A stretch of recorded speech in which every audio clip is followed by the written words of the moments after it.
Hi everyone, I'm Christina from That Canadian Teacher. In today's video, I'm going to be going through the learning management system called Brightspace D2L. And I'm going to give you the no tears, no fear way of starting your class for the first time.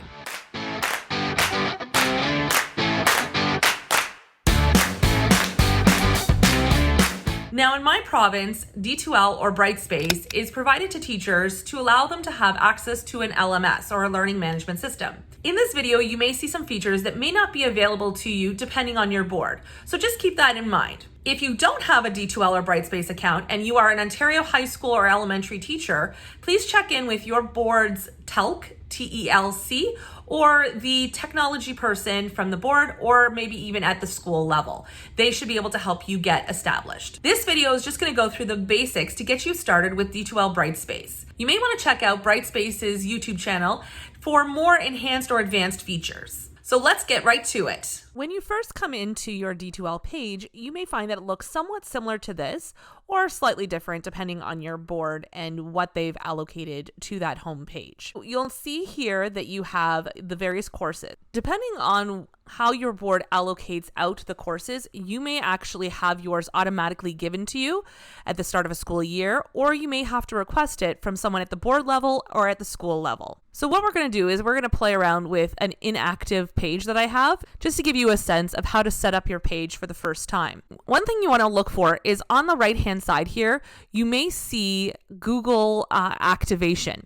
So what that will do is we'll actually connect you to your Google account, your Google education account.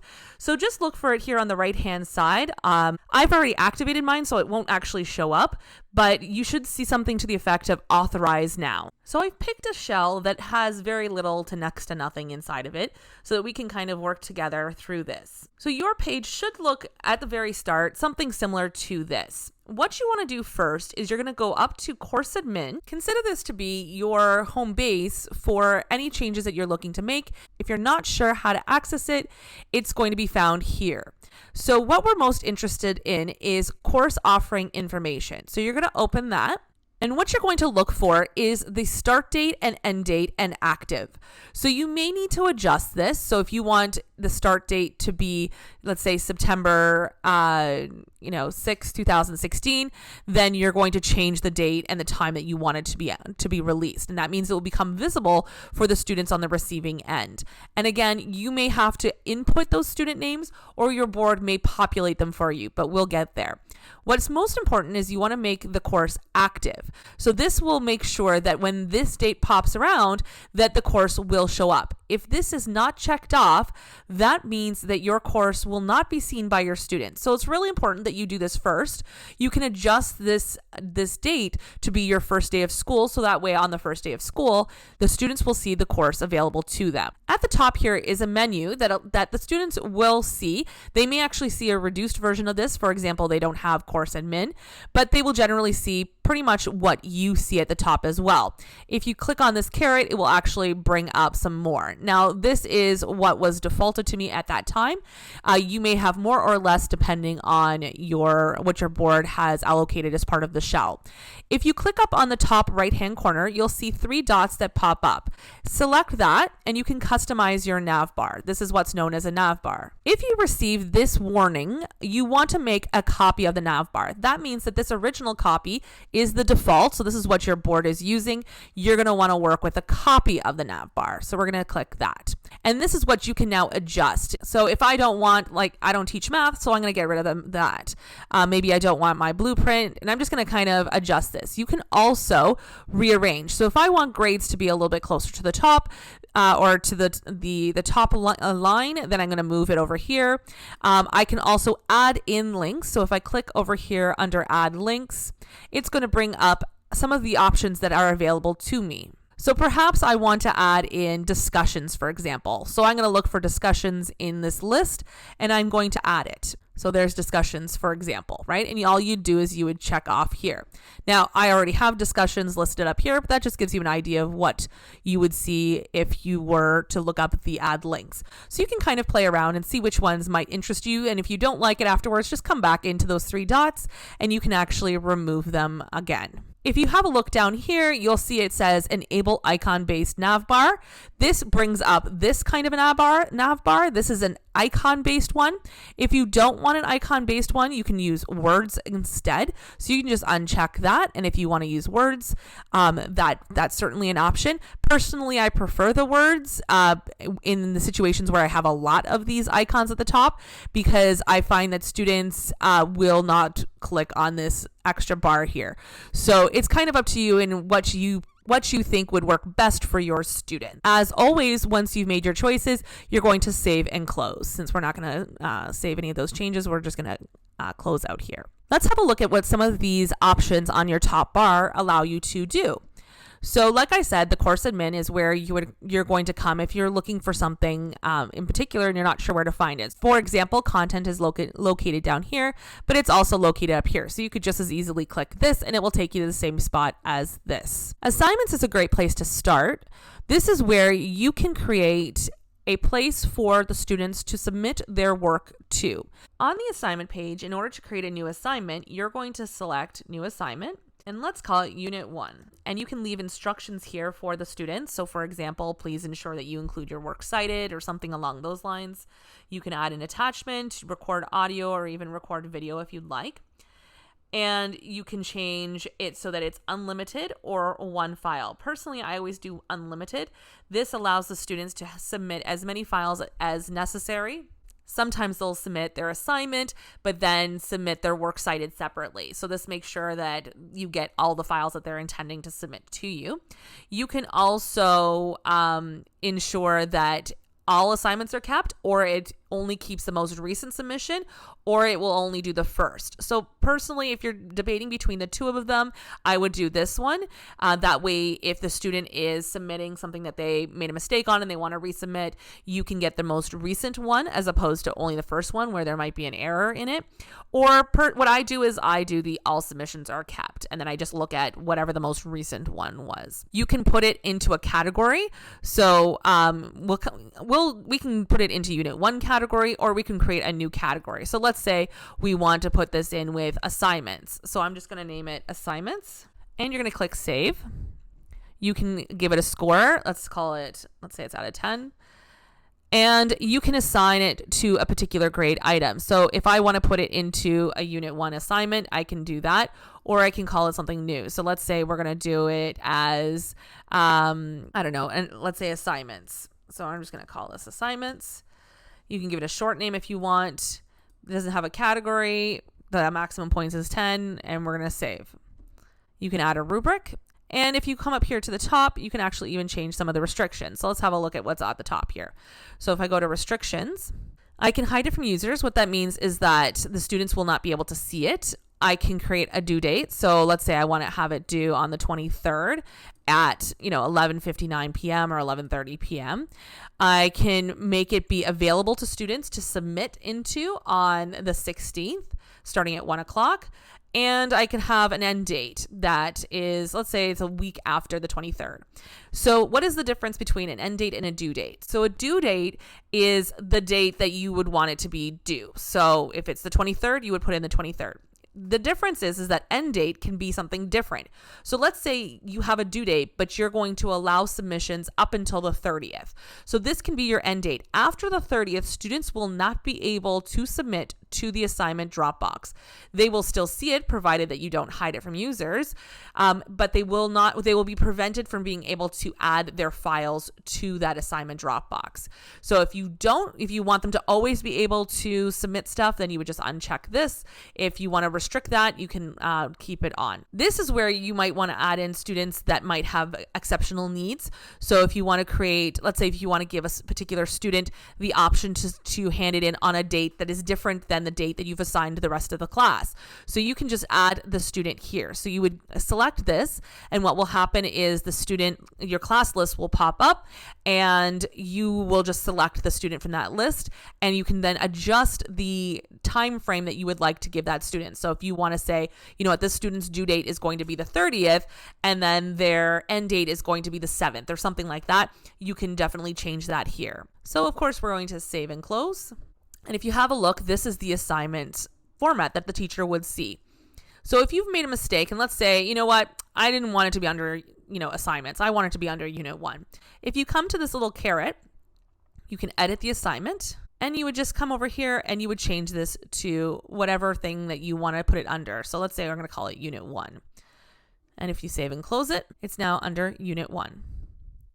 Let's go back in there, and I can also show you the Turnitin. So if your school has a subscription to Turnitin, you can actually enable that. So if you click on Enable Grade Mark, if your subscription is available, you will see this will pop up. So you see here it's popped up for me.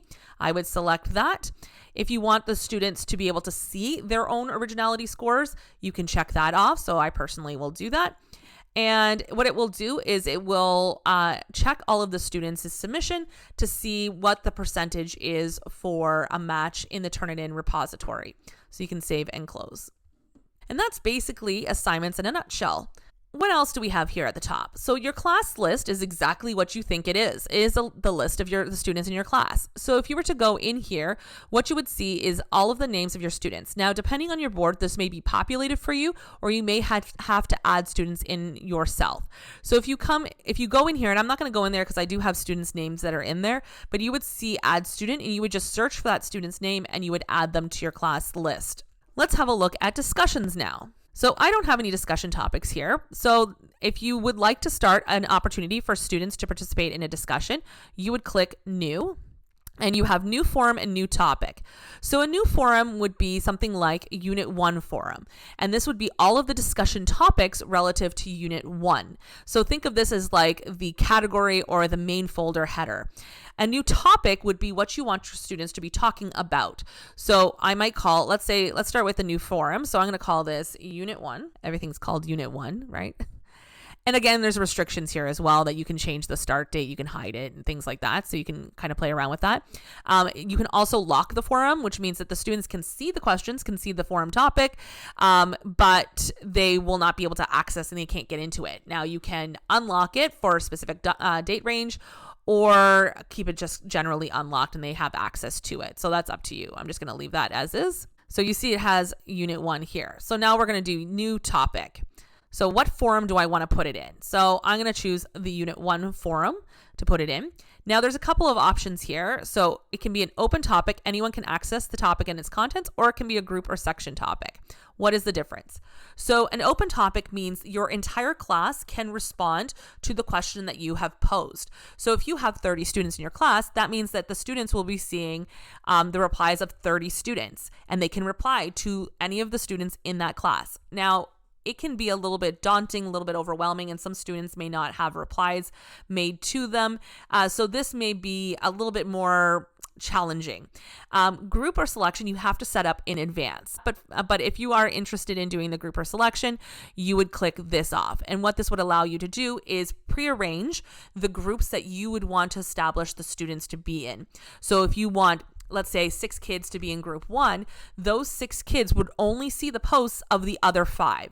So they can only see and reply to the people that are in their group. So this is a little bit more manageable from a student perspective. As the teacher, either one, you're actually going to see it kind of as a whole class list anyways. So it's really up to you in terms of evaluation. It's no different how you would see it when you're evaluating, but as the student, when you're writing, it's a little bit cleaner using the group or selection section topic. So we're going to give it a title, and you want to think about what you want the students to be discussing. So you're going to put in your question that you want the students answering. Now, you could certainly put in something generic like World War II, and then maybe you would put the question in here. Personally, I prefer putting the question right in the title so that they can see it, and you'll see it's in big, bold letters when we get out of here. You can put additional information. So for example, you must reply to everyone in your group, or you must reply 3 times. You can put specific instructions in this bottom part. I never check off anonymous posts. You want to know who's who, and the students want to see who's who. I never check off anything in this section here, but certainly you can kind of play around with whatever your comfort rate, whatever you feel comfortable with. And this is what you would see as a teacher. Now, I have group section restrictions because I actually changed it. Let me go back in here.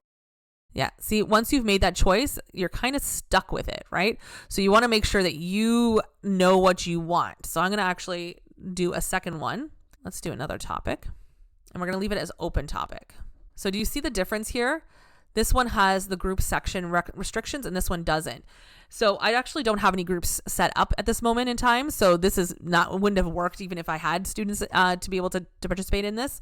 But this one would be whole class. So you can kind of see any of the restrictions that you have would pop up here. If you're evaluating, it would appear here as well. Let's see what it looks like if I'm a student. This is what the student would see. So it's not too much different than what the teacher sees. But let's say, okay, I want to reply to this question. So I would come in here and I would start a new thread. So a thread means that this is what your point of view is going to be. Now, I will oftentimes put a restriction in saying that you must first start a thread before you can reply to anybody. But that's up to you and how you want to organize that discussion. If there was other replies, so if there was other threads, they would see it all appear here. So if another student had started a thread, it would also appear here and they can then reply to it. Let's have a look at quizzes next. So to start a quiz, you're going to click on New Quiz. So like with everything, let's call it Unit 1.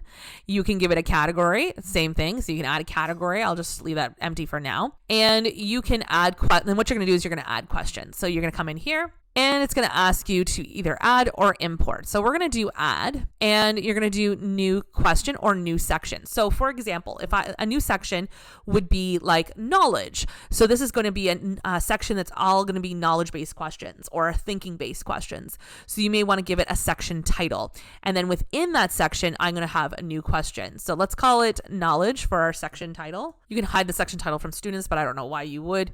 And you can give it a little bit of a blurb about what this category is going to be about. So maybe this category is all going to be multiple choice. So you might put that instruction there. So you can also choose to shuffle the questions in this section. That's up to you. So I'm going to click save and we're going to add new question. Now here are your options. So it's up to you and what you want to have them do. So if I'm doing multiple choice, I would put in my question here, I would put my potential answers, and I would check off whichever one is the correct answer. If you want to add more, so let's say you don't want 4, you want 6, you would just add answer and it's going to add another line for you. To randomize, what that means is that the student would see, so student A is going to see this as A, B, C, D, E, right? Student B, however, is going to see, letter B was up here, letter C is here, letter E is here. Like it's going to be in a different order from the person that they're sitting next to. So it's going to randomize that for you. So it just kind of depends on what type of questions you're asking. If you're doing an all of let's say you have option, and this is all of the above. You're not going to want to check off randomize the answer because what will happen is all of the above might show up here. It might show up here. So you're not going to want to do that. So just kind of play it by ear depending on what your question text is asking. How many points do you want to give it? You would just give it a point value and you're going to click save. Now, if you're randomizing in the section, like how you saw that there was that option to randomize, that's where it's going to change. You randomize your questions. So question 1 for student A might be question 15 for student B. So just, decide how you want to organize things. If there's a chronology that you're looking for, you may not want to randomize. So if you have a look at the edit features of the quiz, you can actually make some choices about the quiz itself. So you may want to allow hints. You may want to disable right click so the student won't be able to copy and paste. I'm sure there are ways that the students can get around it, but these are just putting in some more options for you. There's some restrictions. So you can hide the quiz from users. So once you unhide it from users, you can put in your start and your end date, and that can actually show up in your calendar. And that's how you can begin starting your quiz. Now let's have a look at creating content, because that's probably what a lot of you are looking to try and do. So if you click up here to content, it's going to take you to a blank section. Now, if you had the ministry content populated into your D2L shell, you may actually see things over here. If you don't want the ministry content showing up, then it won't show up and you'll have it blank over here. So I'm going to start a new unit. Guess what I'm going to call that new unit? If you guessed unit 1, you were right. I can certainly put some information in here if I want, but I'm gonna leave that blank simply because I don't actually need information. I'll show you why I would do that. Right now it's hidden, so the default is hidden. So I'm gonna leave it as hidden so I can show you what that looks like. So you'll see it's created a folder. That whole folder is hidden. So let's say in the ministry content, it has all those folders and you're like, you know what, I don't really like unit 2. So I'd like to hide that so the students don't see it. Or we're not ready to go to unit 2 and I don't want students to work ahead. You may hide it. So if you click on it, you can actually toggle on or off over here. Now, you can certainly put content right onto this page itself. Personally, what I do is I like to nestle things. So within Unit 1, I'm going to add existing things. So you can add from your Google Drive, you can add an assignment, you can add discussion. So remember we created that discussion. Let's add the discussion in here. So it's going to bring me to here, and then it had these 2. So obviously, you're not going to have 2 like I have here. You would probably just have 1 with that title. So you would select the one that you want them to participate in. And there it has appeared. Now you'll see that it is hidden. So we want to make sure that it is visible for the students. So the discussion was not visible. I actually had to go into the discussions forum and just change the settings there. I had it as not active for the students. So now it's there. So if I'm a student, and let's go into student mode and see what they would see. This is what they would see. And there is the discussion. So I could click on this, go to the discussion, and it takes me right to that discussion page. So I can start a new thread here. The same principle applies if you wanted to add an assignment. So if I add existing and I can add an assignment to it, I can add the quiz. It's up to you how deep you want to go into this. Now, let's say you actually just want to create a page that has text on it, or you want to put instructions right onto a page. How do you do that? Well, you could just as easily do it by bringing in a document from your Google account, or you can hit create new, and then you're going to select HTML document. And so I'm going to call this, I don't know, lesson 1.1. And now I can use this space to put in the instructions that I want. I can put in an image, I can put in YouTube, I can put in links, whatever the case might be is. So if I want to, let's say, put a banner at the top, I'm going to grab it from my computer. So I've added the button, and I'm going to call this banner or button, whatever you want to call it. You can give it alternative text, and I'm going to call it decorative. And there it is. It showed up. So now I want to center that. So I'm just going to highlight it, and I'm going to come over here, and I'm going to align center. And if you hit enter, it will just bring you down. If I want to create a table, I'm going to do it just like you would in Word or Pages or anything like that. And you can adjust it. Now you see how it's very tiny here. So that sometimes can be a challenge. You can actually even format this. So click on this little window. And if you go to the advanced, you can change the border style. So if you want dotted, if you want to change the colors. So let's say, and then it uses the codes here. So if I want, I don't know, this shade of red, if I want a background color, so I'm going to let's do green. Oh, that didn't work. So there you go. So that's what you would see there. So I'm just going to put some text in here, and I'm going to save this. So now, and we have to make sure that we make that visible. I forgot to click that in the previous page.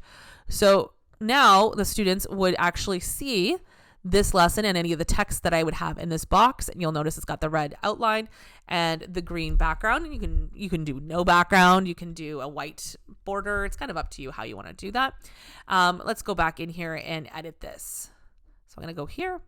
And if I want to put in, let's say, a YouTube video, how do I do that? So I'm going to come here, and I'm going to go to YouTube, and I'm going to search YouTube for the video that I want to use.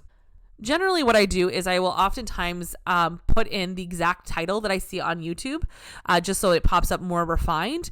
So that's certainly an option. And I think even the URL might work as well. So we'll just take this one. I just typed in crash course just to make it easier. And you're going to insert, and it's going to appear. Now, oops, we did it a little bit wrong.